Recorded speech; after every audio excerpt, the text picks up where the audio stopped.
When I was 12, I went to a carnival that had come to town. It was the kind of place that could overwhelm your senses.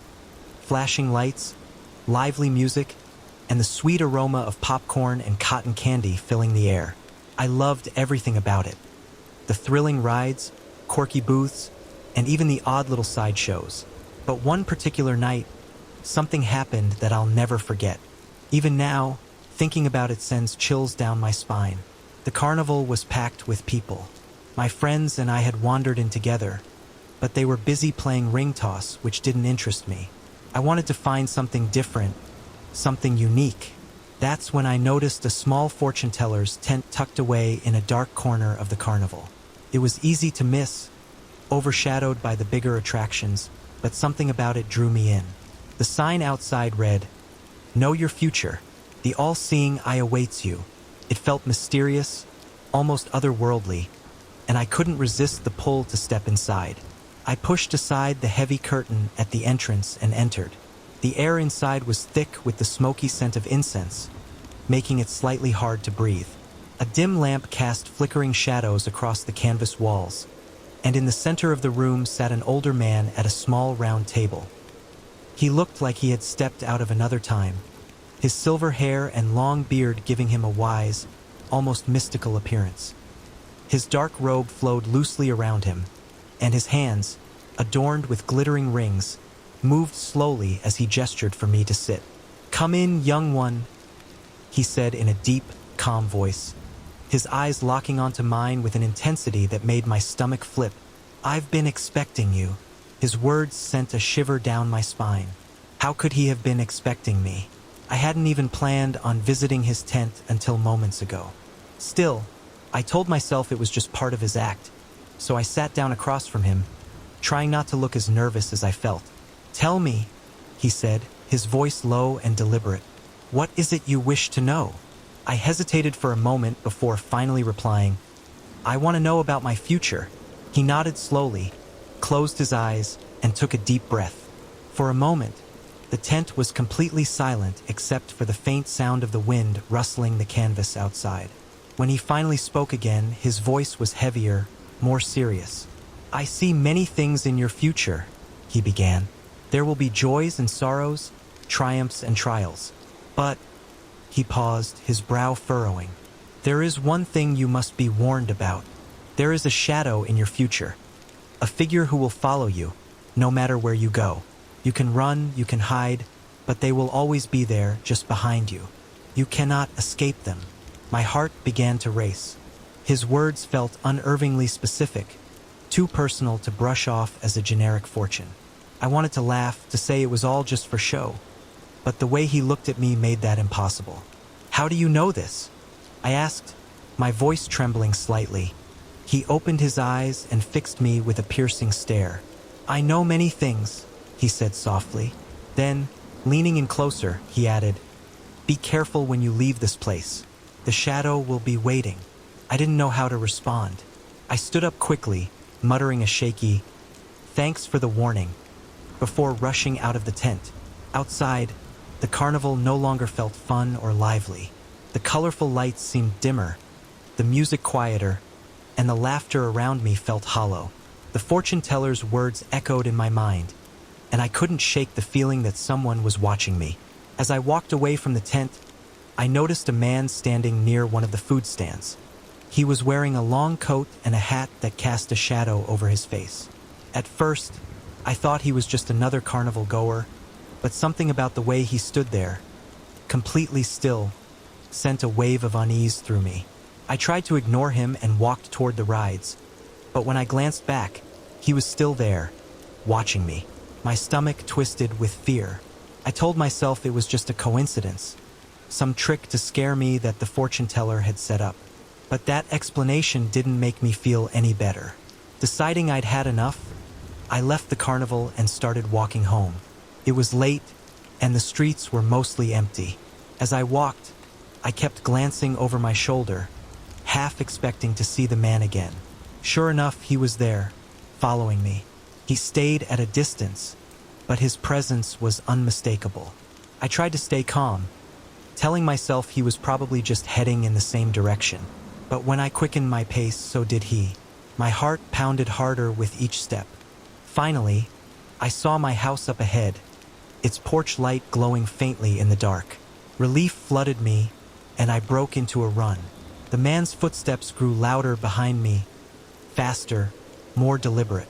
I reached my front door and fumbled with my keys, my hands shaking uncontrollably. Just as I managed to unlock the door, I glanced back. The man was standing at the end of my driveway, completely still. His face was hidden in shadow, but I could feel his gaze, cold and unrelenting. I threw the door open and slammed it shut behind me, locking it quickly.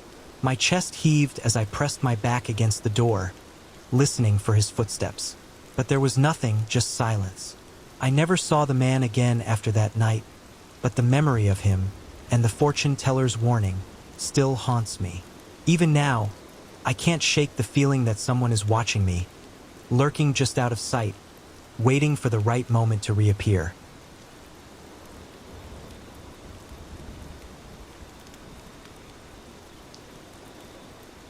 I hate carnivals.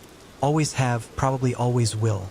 To me, they're nothing but chaotic, overcrowded places filled with screaming kids, greasy food, and that unbearable mix of sugary and sweaty smells.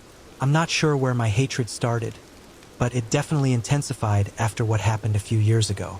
My little sister had begged me to take her to a local carnival, and despite my better judgment, I gave in. I didn't want to seem rude, so I reluctantly agreed to go, even though I knew I'd hate every second of it. After an hour or so, my sister got bored and wanted to leave. I called my mom to pick her up, but I wasn't ready to head home just yet. I was in the middle of an argument with my dad and didn't want to deal with him until he'd gone to bed. I told my mom I'd walk home later, so she came, picked up my sister, and left me behind. The carnival, though, was honestly depressing that night. The crowd was thin, and everyone seemed miserable. Still, since I'd paid for my ticket, I figured I might as well try to get my money's worth. Wandering aimlessly, I decided to check out the funhouse. Maybe it would at least give me something to do. When I stepped inside, though, it was dead silent. No kids laughing, no people shouting, just me. The eerie quiet made me realize how much the atmosphere of a funhouse depends on the sounds of other people. Without them, it felt more like stepping into a ghost town filled with distorted mirrors. The emptiness gave me a weird feeling, but I tried to shake it off.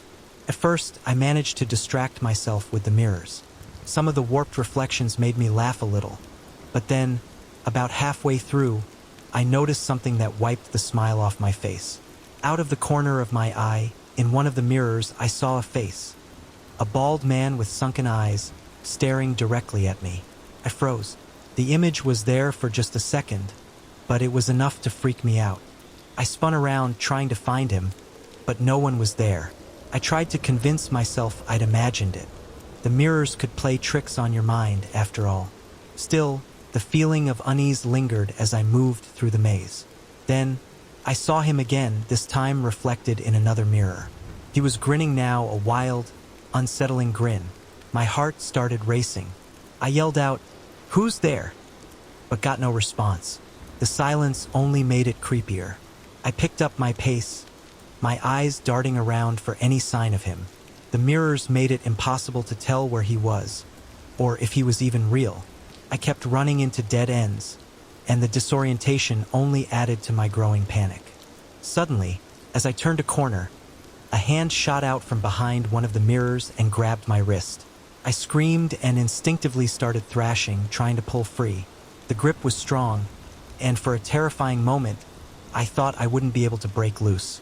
I lashed out, punching the arm holding me, and after a few hits, the hand let go. Scrambling to my feet, I finally got a good look at him.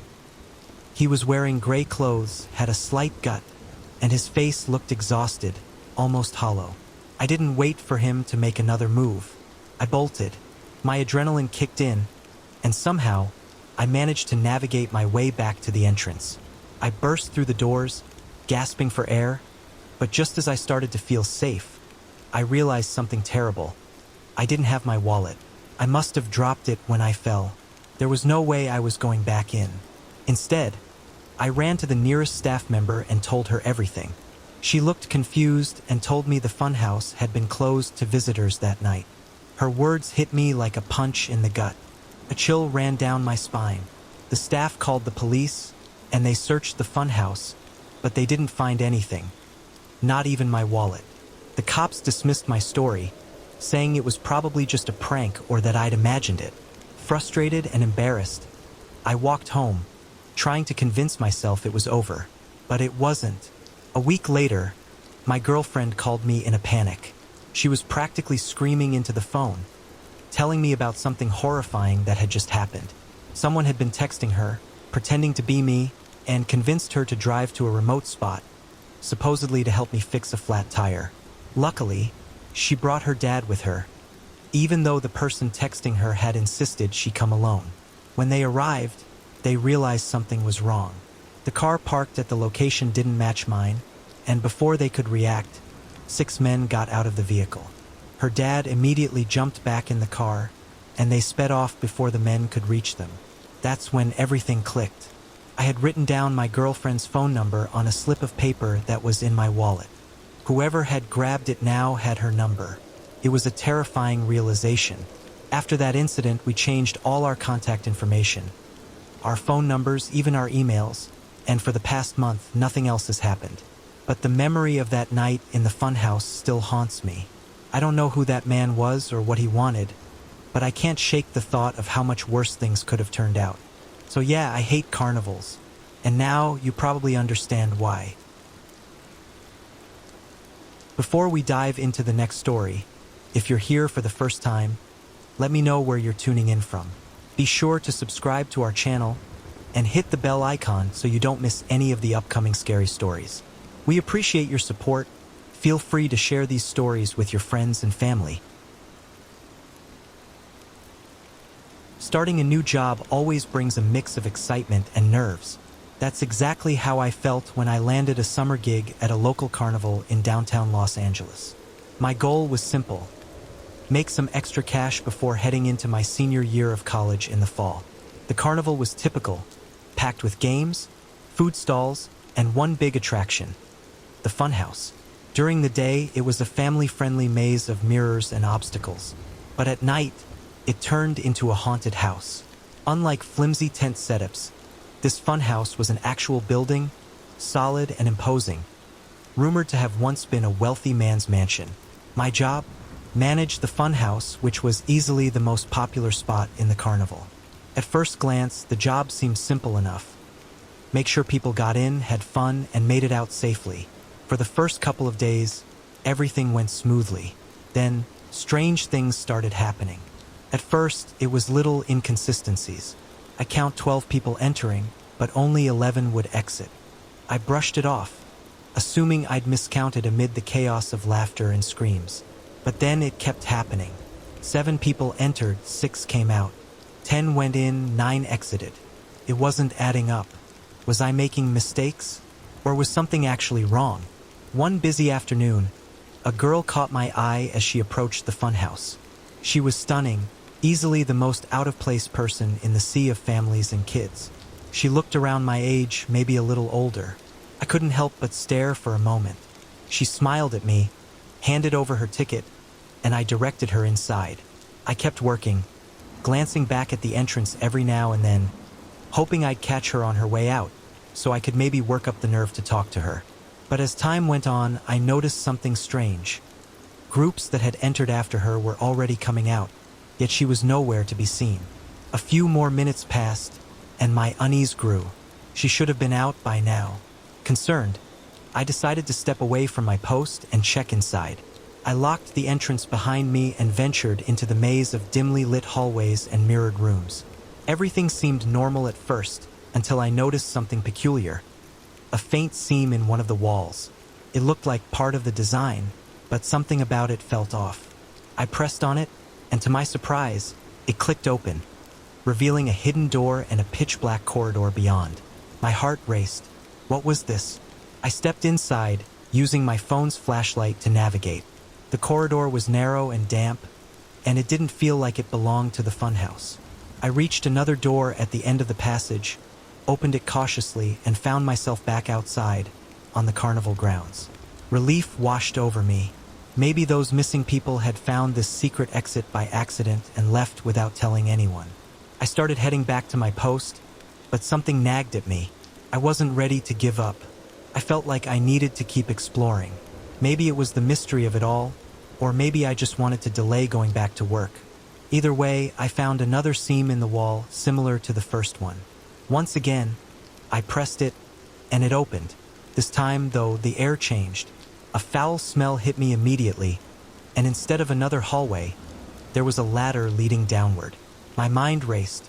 I had been told the building didn't have a basement.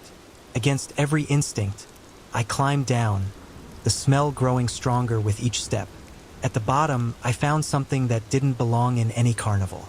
It was a long, dark tunnel that seemed to stretch endlessly. I froze, trying to make sense of what I was seeing. The rational part of me screamed to go back, but curiosity pulled me forward. The walls were damp, and the air was heavy with silence. As I moved further, my flashlight caught something. A small, glittery white purse lying in the middle of the path. I picked it up, turning it over in my hands. It looked familiar. Then it hit me, it was hers, the girl from earlier. My chest tightened. Was she down here? Why hadn't she come back up? Panic set in. I shouted into the tunnel, calling her name, but there was no response. Just as I was about to turn back, I heard footsteps echoing in the darkness. My blood ran cold. Whoever or whatever was coming, I didn't want to find out. I spun around and sprinted back toward the ladder. Halfway up, I slipped and fell hard, the footsteps closing in. My heart was pounding as I braced myself for the worst. Then I heard a voice, a girl's voice, hers. She was clutching her side, her face pale as she gasped, "Help me!" Relief flooded over me. I urged her to climb the ladder, but she grabbed my arm and begged me to follow her deeper into the tunnel. Something about her tone sent chills down my spine. I refused and practically dragged her up the ladder. Once we were back on the ground floor, I slammed the hidden door shut.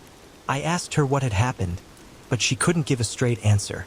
She kept muttering about hearing voices and feeling like something was following her. When I asked why she wanted me to stay down there, she just stared at me with these vacant, almost lifeless eyes. I didn't press further.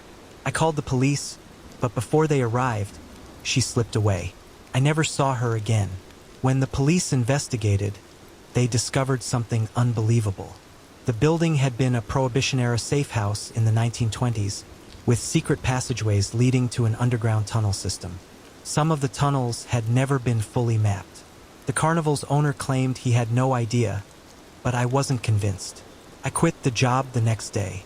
Even now, I'm haunted by unanswered questions. Did the owner know about the tunnels? Was that girl almost abducted? Or was she involved in something sinister herself? I'll never know, but every possibility is equally terrifying.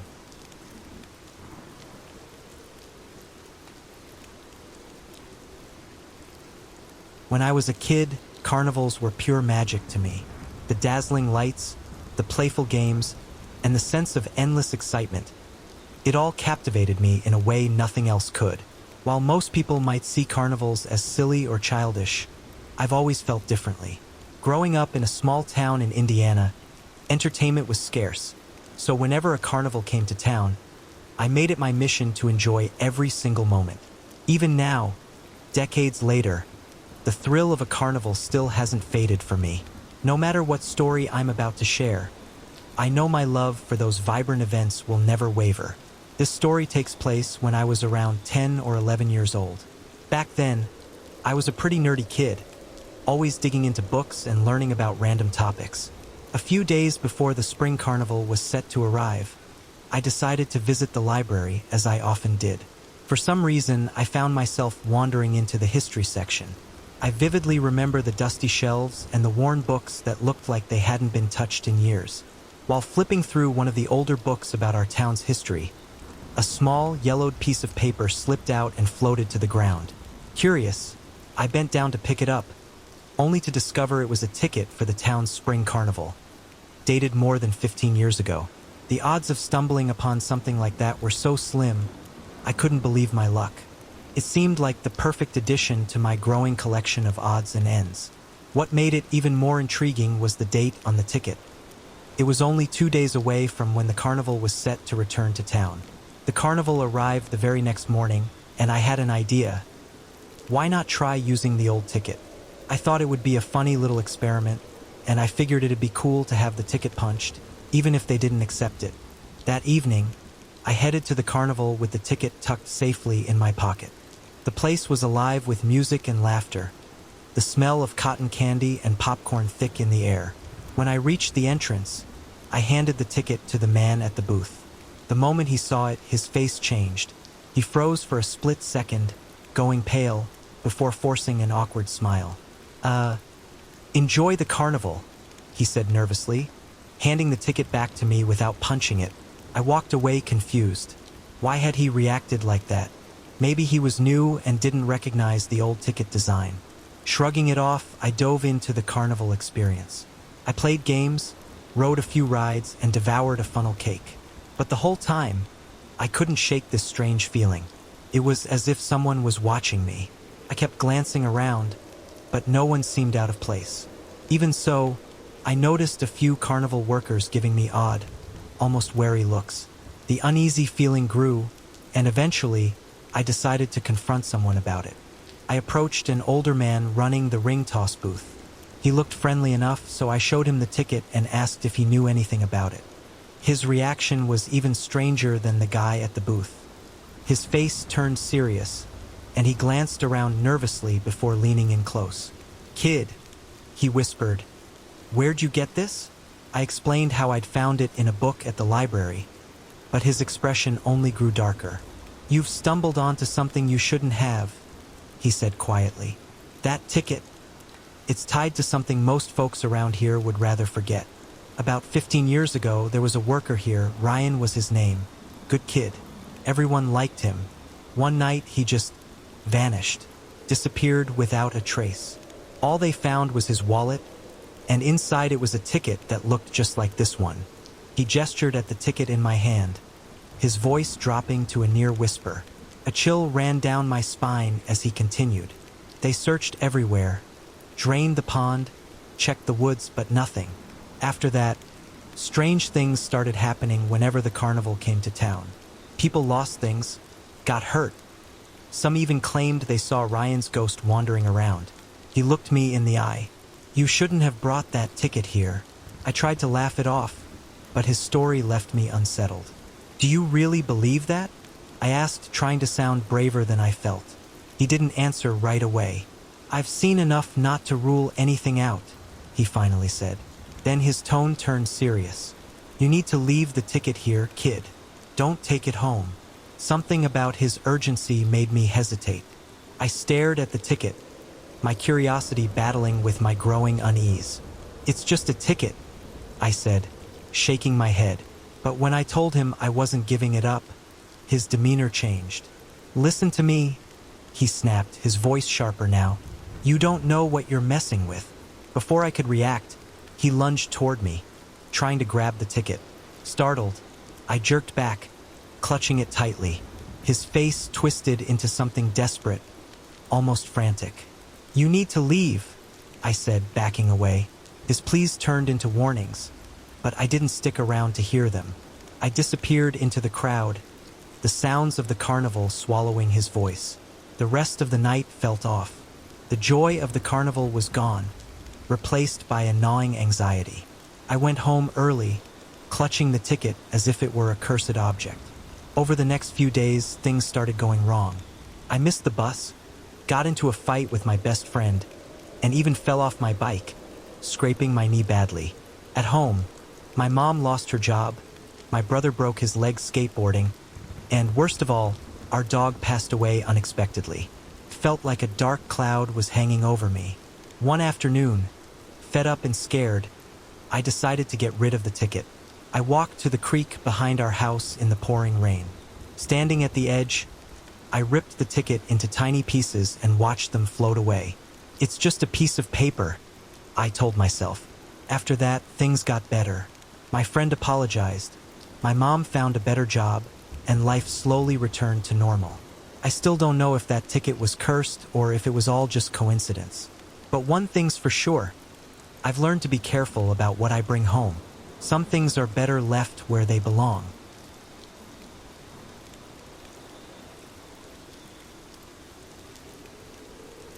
It was a cool, electric summer night, the kind that makes you feel like anything is possible. School had just let out for break, and my friends and I were buzzing with excitement, brainstorming how to kick off our vacation. We'd spent the whole day lounging at the park, talking about our plans for the summer, when Danny, always the instigator, came up with an idea. "How about we sneak into the carnival tonight?" he said, his grin wide and mischievous. The carnival had been in town for a week, and we'd all been during the day. It was everything you'd expect: bright lights, blaring music, and the tempting aroma of popcorn and cotton candy. But Danny wanted to see what it was like after hours, when the rides were still, the music had stopped, and the place was empty. At first, I wasn't sure. It sounded risky, and I didn't know if it was worth the trouble. But as Danny painted a picture of us wandering the deserted carnival, having the whole place to ourselves, I couldn't resist. Everyone else was in, so I figured I might as well join. We agreed to meet at midnight. When the time came, we gathered at the edge of the carnival, Danny leading the way, followed by Nicole, Fairs, and me. The gates were locked, but Danny had scoped out a loose section of the fence where we could slip through. My heart raced as we crawled through, one by one, into the dark, silent carnival. The place felt completely different at night. The colorful rides and vibrant booths that had seemed so inviting during the day now loomed like shadows. The silence was oppressive, broken only by the faint hum of the city in the distance. "This is awesome," Danny whispered, his excitement barely contained. We wandered past the towering Ferris wheel, its metal frame silhouetted against the moon, and the funhouse, its distorted mirrors reflecting just enough moonlight to give me chills. At first, it was thrilling, like we'd stumbled into a secret world no one else could see. When we reached the center of the carnival, where the game booths lined up in neat little rows, Danny couldn't resist picking up a stray dart and pretending to play the balloon-popping game. Nicole and Fairs were messing around near the ring toss, laughing and daring each other to make impossible throws. For a while, it felt like we were the only people left in the world. But then I saw him. At first, I thought it was my imagination, a tall figure standing just at the edge of the shadows. He was still, his face obscured, and something about his presence made my skin crawl. I blinked, and he was gone. "Do you guys see that?" I asked, my voice barely above a whisper. "See what?" Danny asked, looking around. I hesitated. Maybe I was just spooking myself. But then I saw him again, closer this time. He was by the entrance to the haunted house, standing motionless, watching us. "There, by the haunted house," I said, my voice shaking. Everyone turned to look, but once again, he wasn't there. "You're freaking yourself out," Danny said with a nervous laugh. But I could tell he wasn't as confident as he sounded. The fun atmosphere had shifted into something darker, heavier. "We should go," Nicole said, glancing around nervously. We all agreed. As we started heading back toward the spot where we'd slipped in, I couldn't shake the feeling that we were being followed. I glanced over my shoulder, and my heart nearly stopped. He was there again, always just far enough away to remain in the shadows. But this time, I saw something that made my blood run cold. A large knife glinting in his hand. "Guys, we need to move. Now," I said, my voice trembling. We picked up our pace, breaking into a near run, but no matter which path we took, we always ended up back at the center of the carnival. It was like the place had become a maze, twisting and turning to keep us trapped. Panic set in. My heart pounded in my chest, and my breaths came in short, sharp gasps. Every time I glanced back, he was there, silent, unmoving, the knife catching the moonlight. The exits seemed impossibly far, and we were too disoriented to find our way out. "This doesn't make sense," Fairs muttered, his voice laced with fear. We stumbled through the darkness, our fear mounting with every step. What had started as an adventure had turned into a nightmare. The laughter and excitement from earlier were long gone, replaced by the desperate urge to escape. Finally, after what felt like hours, we spotted the main gate. It was closed, but not locked. Without a second thought, we bolted toward it. Danny and Fares shoved it open, and we sprinted out into the night, not stopping until we were far away from the carnival. We didn't stop running until we were back in our neighborhood, gasping for air and trembling with fear. "What was that?" Nicole whispered, her voice breaking. None of us had an answer. We called the police as soon as we could, trying to explain what had happened. But when they arrived at the carnival, they found nothing. No man, no knife, nothing out of the ordinary. It was as if he'd never been there. But I know what I saw. We all did. That shadowy figure with the knife, watching us, waiting. It wasn't something we imagined. We'd gone looking for an adventure, but what we found was something far more terrifying. And I knew one thing for sure. I would never go back to that carnival, no matter how bright the lights or how sweet the smell of cotton candy.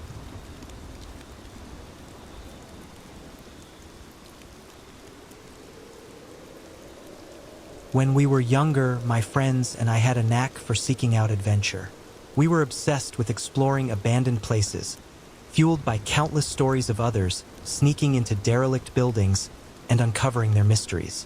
One spot always came up in our conversations: an old, abandoned carnival on the outskirts of town. It had been shut down decades ago after a string of tragic accidents, and rumors swirled that it was haunted. None of us believed in ghosts, of course, but the thought of sneaking into an abandoned carnival was too exciting to resist. So, on a warm summer night, we decided to check it out. There were 5 of us: me, Alex, Sam, Rachel, and Mike. We met just after sunset and piled into Alex's car, driving to the edge of town. The carnival wasn't hard to find. Even after years of neglect, the Ferris wheel still loomed above the treetops, its silhouette a ghostly reminder of what the place had once been. As we got closer, we could make out the crumbling outlines of rides and booths hidden among the overgrowth. When we arrived, we found the front gate blocked by a tall, rusted fence. But someone had cut a hole in the wire around the back, just big enough for us to slip through. One by one, we crawled through the gap and stepped into the main walkway of the carnival. The place was a shell of its former self. Rides rusted and broken, booths leaning precariously, and weeds pushing through cracks in the concrete. The smell of mildew hung thick in the air, and there was a heaviness to the atmosphere that made me shiver. The silence was unnerving, broken only by the crunch of gravel under our feet and the occasional groan of metal swaying in the breeze. "This is so cool," Alex said, grinning as he took in the eerie surroundings.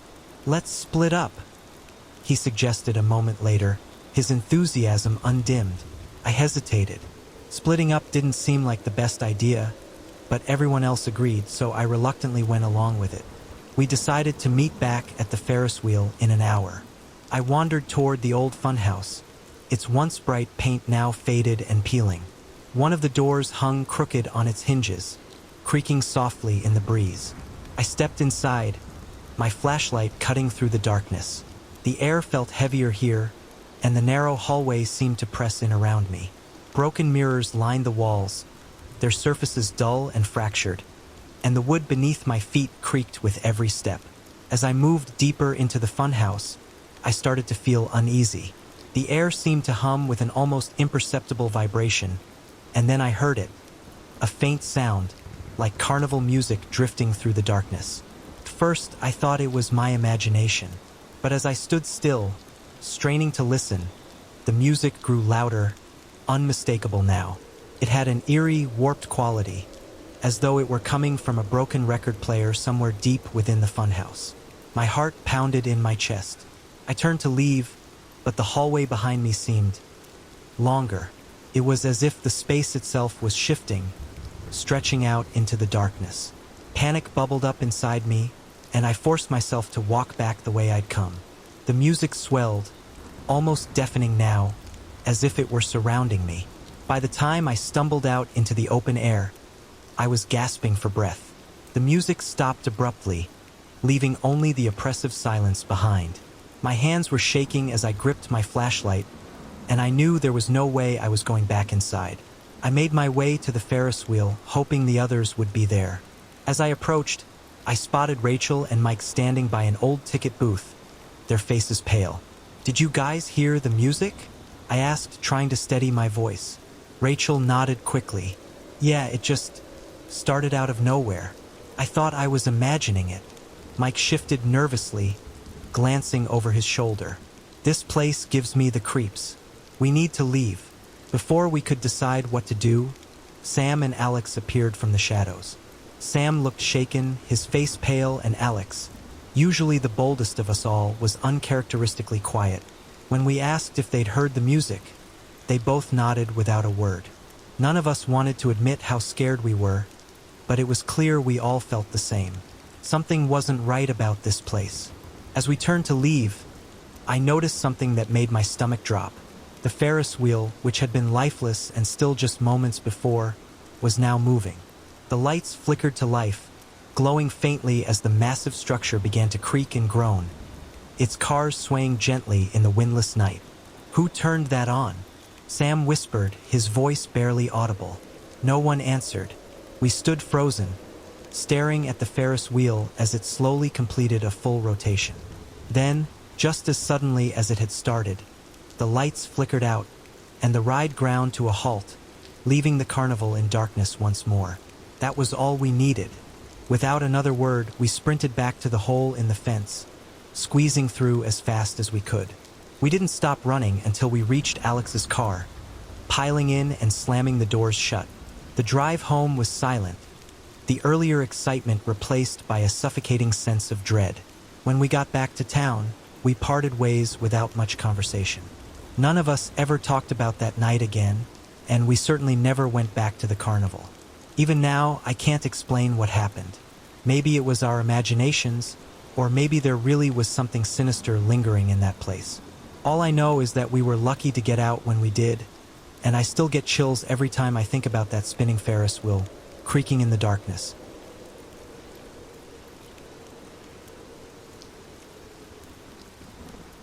This happened when I was 13, and it's still one of the scariest experiences of my life.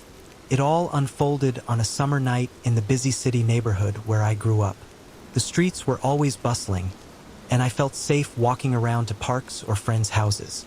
My best friend at the time was Daniel, who lived just a few blocks away. We spent most of our free time together, either hanging out at each other's homes or shooting hoops at the nearby basketball courts.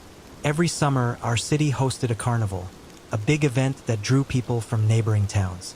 It had everything: games, rides, food, and lots of attractions. The carnival was only about a 20-minute walk from where we lived, so it was a regular summer tradition for us to go. One Friday, Daniel and I decided to head there after school. Our parents trusted us enough to let us go on our own since we were old enough to handle ourselves. It was about a 30-minute walk from school because the carnival was in the opposite direction of our houses, but we didn't mind. By the time we arrived, the place was buzzing with activity. Bright lights, laughter, and the smell of funnel cakes and popcorn in the air. We spent hours enjoying the games and attractions, trying to win prizes like oversized stuffed animals and sports jerseys. We were both competitive, which made it even more fun. After we had been there for a while, a man approached us out of nowhere.